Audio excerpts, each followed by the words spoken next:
Disabilities Issues and Updates on BCTV is supported by the Berks County Center for Independent Living, Abilities in Motion. Hello and welcome to Disabilities Issues and Updates. I am Teresa Faulkner, Consumer and Community Outreach Coordinator at Abilities in Motion. We are located at 210 North 5th Street, Reading, PA. Our telephone number is 610-376-0010. If any of our viewers would like to call in and ask our guest questions, please call 610-378-0426. Today our guest is Rose M. Rivera and Antonia Rivera, who is Rose's mother.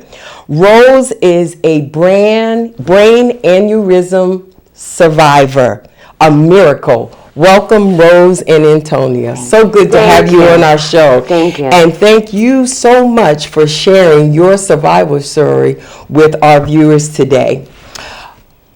Let's just talk a little bit about how your life was prior to October the 31st of 2015. What was your day like, Rose? A normal day, you know, me interacting with people, doing, you know, what I need to do in regards to helping others, and spending time with my G-son and G-daughter, mini grandson and granddaughter. Okay. Mm-hmm. My family, and, you know, I always did activity stuff, you know, just like going out to the park. Okay.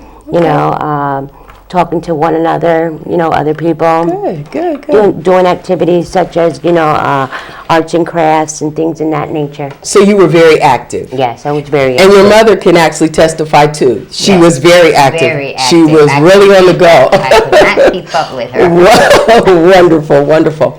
What happened? Please explain to our home viewers what happened, what your day was like on October the 31st, 16. That was Halloween, right?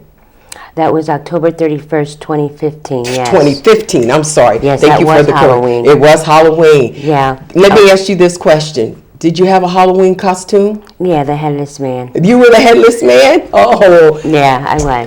Tell us what happened on that day. What was going on in your life that Well, day? we all got dressed, you know, my two sons and my granddaughter and my grandson.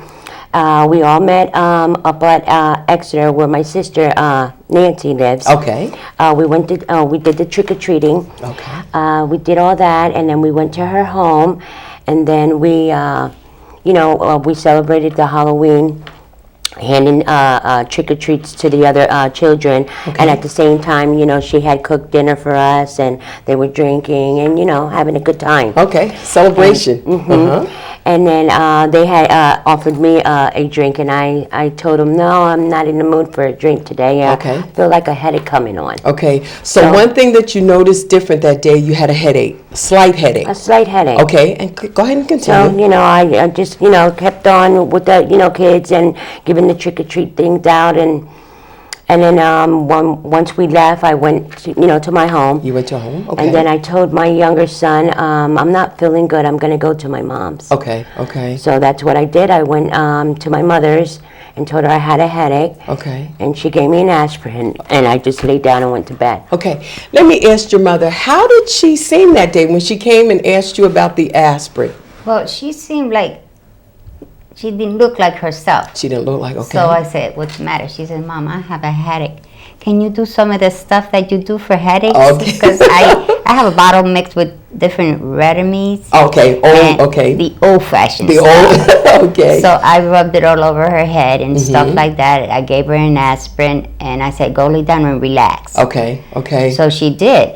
But then I waited for a couple hours, and I said, wait a minute, something's wrong. She's not getting up. She all doing is lay down, which she never does during the day. Okay. So she got up and says, Mom, can I have another pill? Another aspirin? And I said, okay, this time I'll give you a Tylenol. Maybe it works better. Okay. So I gave her a Tylenol. And She went to bed. She went to bed. She didn't even eat or nothing. So no dinner, dinner, nothing. just a headache. She took some Tylenol. And then, Rose, what happened after that? You went back to bed? Yeah, and I got up, and she had asked me how I was doing. Okay. And I told her, oh, it's going away. But I was fibbing because I did not want to go to the hospital. Let me just ask you this. Were there any other symptoms besides the headache? Were you experiencing nausea? Were you throwing up? Was there anything else besides the headache that was going on that you didn't tell your mom about? Right, in the beginning, it was just a headache. Okay. Like a headache that, it's so painful that you can't even, take, but I took it in and, I hid Okay. it from her. It's okay, it's going away. Okay. And then after like the 3-4 days, I was not feeling well, like wanting to throw up. Okay. But, I didn't throw up. And that's another aside, that Okay, gives something you a was going on. warning. You know what I mean? You were having the warning signals. Mhm. So in your conversation, you said it was 3, perhaps 4 days. What happened then? I didn't go to the hospital till 5 days. She forced me to get in the car and go. So what happened, Mom? Well, when I seen her, I said, how do you feel with your headache? She says, oh, it's getting better. But she did seem like it was getting better. She was holding her head like this, and I said, no, something's wrong. We're going to the hospital. So you went to the ER. I said, get dressed, we're leaving. And did you drive or did you call the No, ambulance? I drove. You drove. I So drove, you went to the hospital, Rose? I went into the emergency room and I told the nurse I had a headache for 5 days. And she's like, she put me right back into the doctor's, room, and they did an MRI on me and a CT scan, and noticed that the brain aneurysm had ruptured. Wow. So my brain was bleeding out, and they said that I had to go to Thomas Jefferson University Hospital in Philadelphia. Why did you go to Thomas Jefferson? Was it That's the hospital they chose. Okay, so you went to Thomas And Jefferson? they put me on a helicopter and flew me down there immediately. And then when I got down there, I was still conscious. Got off the helicopter, was on the stretcher and on the roof. Oh, okay. And the doctors were waiting for me there, and they explained to me that they were going to be doing a procedure on me, surgery. Wow. Now, as far as you, I'm sure that had to be an overwhelming experience. You have a headache, Yes. you're going to be flown to Philadelphia. Mom, how were you that day when I was so worried. just a mess? I Just a said, mess. can I go with you? Uh-huh. The guy said, no, you can't. I said, well, I would hide under the bed. Okay. They don't know. He said, no, you can't go. You So can't I go. went home very worried. You went home. Okay. So when you got to Jefferson, they were waiting for you and you went into surgery. Yes. After the surgery, I'm sure you were told, how long were you in surgery, Rose? It was a 15-hour surgery. 15 hours. I was down for 15 hours. Didn't know anything, what was happening or anything like that. Okay. And within those 15 hours, I became paralyzed. I was paralyzed. I wasn't breathing. They had me on the breathing tube and all that good stuff, you know. And I wasn't aware of it until I got up. Okay. And I didn't get up till like 3 days afterwards. After the surgery. After the surgery, and I was asking for my family once your they family. pulled the tube out of When me. they- Yeah. Now, I'm sure by then, Antonia, you were all there. You had Yes. probably got to Philadelphia. Your family was waiting to hear.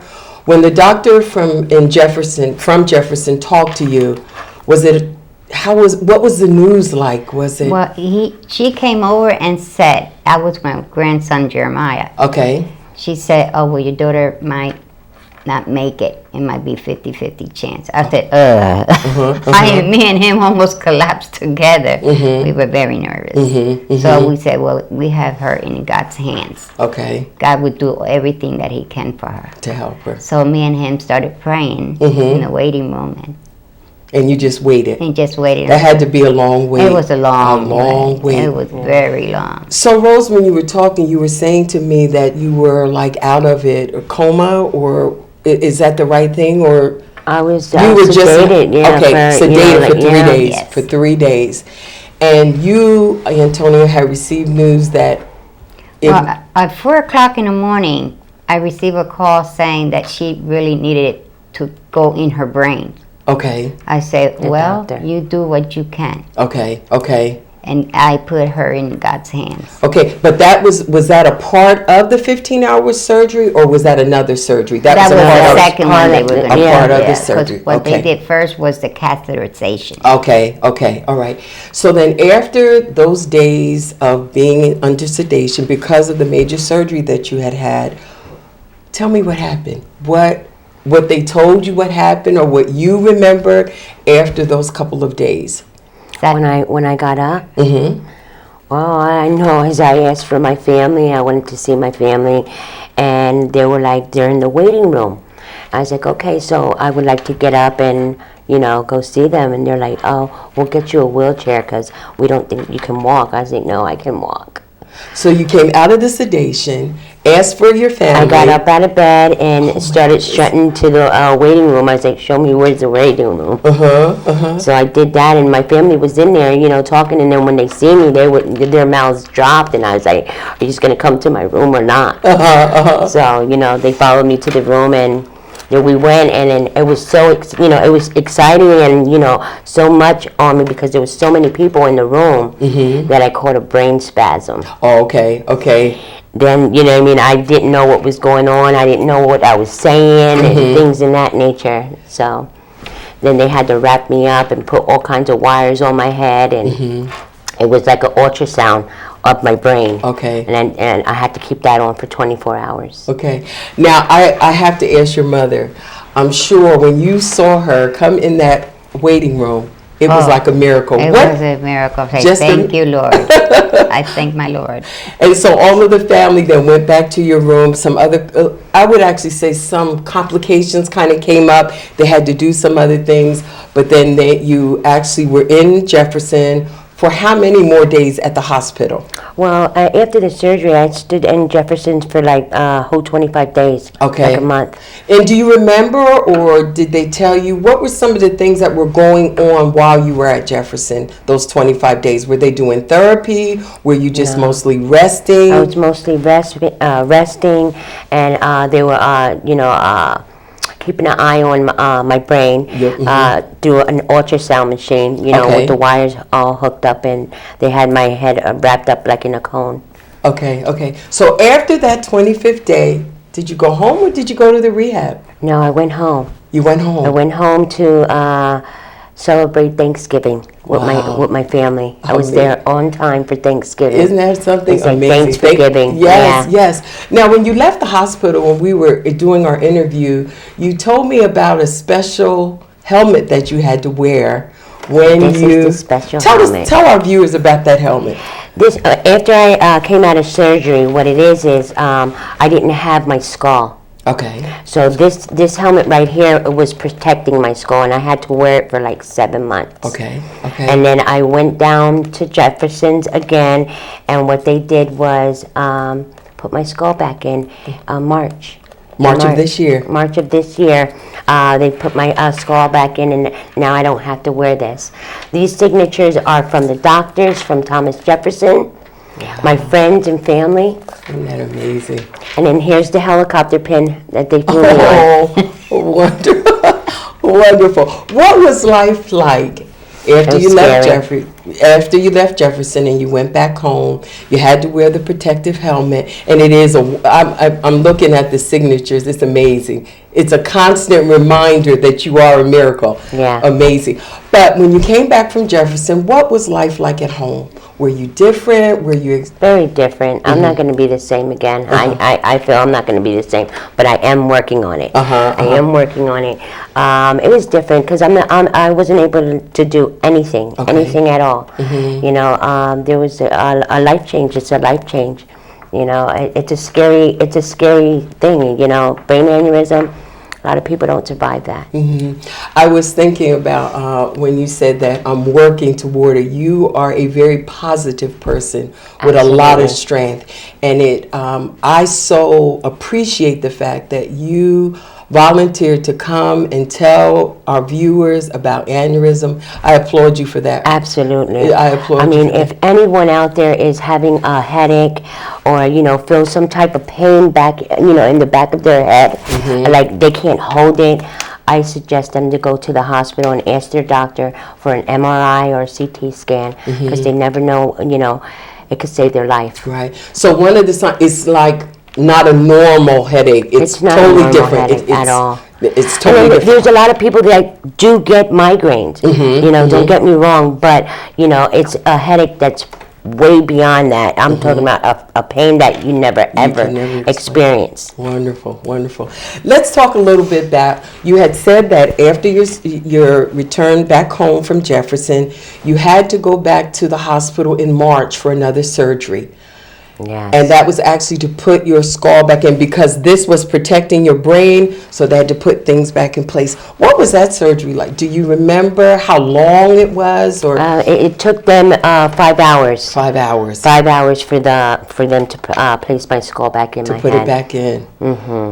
I remember when we were talking, what was that like after you came out of that surgery? After that surgery, wow. I looked at myself in the mirror, and it seemed like a bee stung me. My face was so swollen that I couldn't even see my eyes. I was like, oh my goodness. But it was all because of the surgery. It was all because Where of they're the dealing with your surgery. brain, they're dealing with your skull. It And was I'm not sore. a medical professional, but I can only imagine. I can only It was imagine. sore, yeah. How was that for you, Mom? How was... Boy, when I seen her, I said, "Oh my God, what happened to your eyes?" And I asked the doctor, and she said it was from her getting that that type of skull surgery? back in. That's... They so- had to do a lot of messing around. Yes, yes, yes. I have screws in the plate now. So, yeah. Good. So, you were in the hospital for that visit. How long? I was there for the 3 days. For 3 days. Then after that, you went back. Did you have to wear the helmet? No, You did not have to wear the No. helmet? No. Not at all. no. And how long did it actually take, like, for your swelling to go down? And when you looked in the mirror, you looked like yourself. I'm sure that took a couple weeks. Oh, yes, it did. It took a couple weeks. I'd say like maybe 2-3 weeks. 2 or 3 weeks, and things started to come back in place. Yes. Doesn't she look beautiful, homeboy? She looks beautiful. Thank you. Thank you. But I wanted to ask you, what are some of your restrictions now that the aneurysm situation has been taken care The of? aneurysm, I'm not to be alone because, a seizure can, happen at any time. Okay. Which I never had a seizure, thank the good Lord. Okay. Not engage in anything, like activities that's going to be, strenuous. Strenuous. Try not to go up the stairs too much. Okay. Up and down. I can't lift anything up heavier than a newspaper, so what's that telling you? Okay. No vacuuming, raking, no treadmills. Okay. For right now. And avoid sitting upright in a chair, like for an hour at a time. I must get up and walk around and stretch a little bit. And take several short walks around the corner or whatever. Just to keep active, to keep Yes. yourself active. So you actually survived a aneurysm. You actually did. survived a surgery, another major surgery where your skull was put back in place. And when we were talking, you said that you had to give your son a shout out because of the fact that you were here for this Mother's Day, which is in May. Absolutely. And He I'm going texted to me give while you... he was at work. He said, "Happy Mother's Day, Mom. I can't thank the Lord enough for giving you another chance at life. You fought through 15-hour brain surgery, which a doctor explained to me there was a 90% chance you coming back paralyzed and a 50% chance you would come back normal. I thank everyone for their prayers. You came back as you went with your outgoing spirit. I love you, Mom. It's your day. God bless." Isn't that a wonderful Mother's Day? That is Absolutely. beautiful. When I read that on my phone, I cried. Oh, I'm sure. Yeah, It almost it makes was me tough. cry. That's why I'm holding it back. Yeah. It makes me cry. And I'm sure for you, Antonio, as being Rose's mother, how do you feel? How did you feel on this Mother's Day? Oh, I feel so great because I had her beside me. That's my baby girl. A brain aneurysm is scary. It's very scary. Actually, it's a little balloon-type pocket that are found in the arteries. You know, you can have them in your brain. You can have them near your heart, your legs, anywhere in the body. We all live with the aneurysm. It's all about them rupturing. You know, and that's, you know, and you know, I was scared because it's a scary condition. You know, I've never felt that, and I never went through it, but now I did. So that's why I want to tell everyone, you know, it's serious, and if you feel that, you know, that headache coming on, just get it checked out. It could save your life. It saved mine. So, after your last Mother's Day, celebrating Mother's Day, what's your life like now? Do you do therapy? Do you have good and bad days? What are you experiencing I in your have life good right now? and bad days. My bad days is like if it's raining and it's chilly outside. You know, I feel, you know, pain right here, you know, near my head and whatnot. And you know, there's little sockets, little pocket, little holes that I have, you know, in my head because they were draining the blood out. And I do go to therapy now. They're working on my muscles and, you know, my legs and my arms because, you know, they were damaged and whatnot. So that's what I'm doing now, is going through that. Is it an adjustment for you? Do you have days that you get overwhelmed with the process of going through therapy? I do. It's painful too, but, you know, I mean, I have to overcome that. Mom, how is she? Do you go with her to therapy? Yes, I take her. She don't drive. Okay, so you take her to therapy. Yes. Do you see, I'm sure you see her struggle from day to day. I don't go in because sometimes I take my dog. Okay, They won't okay. let me be. Oh, okay. So since it's a short time for her therapy, I take my dog so she won't be alone. Rose, explain to me a little bit about some of the therapy that they do for you. Is it leg strengthening, Yeah. mind strengthening? What? It's actually all about the legs and the arms. They have a cane that I hold and put up over, you know, my head, and then the legs, there's like some kind of rubber band that they do and help me, you know, move my legs and, you know, exercise with their legs and the hands. And everything. Good. Mom, does she get sad at some point? Does she get sad? Does she get overwhelmed at Sometimes times? I see her difference on her because sometimes she sits in the sofa and she's like in another world. So I try to bring her back. You bring it? Wonderful. Rose, you had actually wrote down some things about empowering. Do you want to share that with our viewers today? Absolutely. To me, brain aneurysm is being revived, alive, aware, it matters, never give up. A near-death experience, uncertain of recovering. You, Lord, the doctors, my family, friends, saved me. Wonderful. You had said that you wanted to thank some people. Absolutely. I want to thank Thomas Jefferson University's hospital, Dr. Joe Makaris, Dr. Fadi, Dr. Mendel, Nurse Sue, Allie, Tim, and Adam. And I'd like to thank Abilities and Motions, you, Teresa, Felix, Carl, Corinne, Judy. And then I'd like to thank all my friends and families for supporting me being there. DL Carl Bonds and Tom Carl as well. He supported me as well too.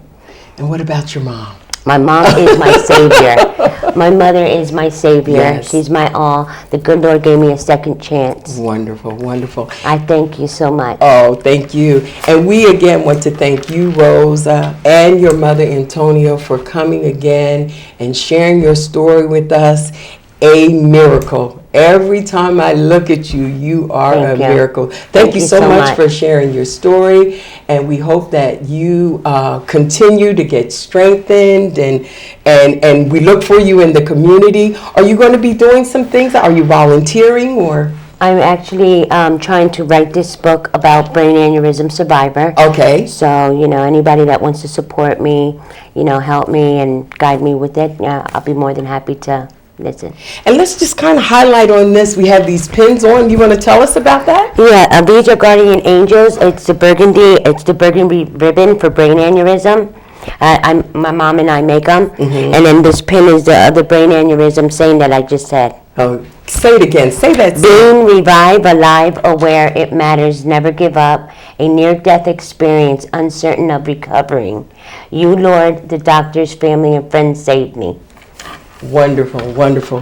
Thank you again for sharing. Thank you for Thank being you. here. Thank you for and having us. we look for wonderful things for you, Rose, thank in the near BCTV future. as well. You're very welcome. Thank you for joining us, and have a good day.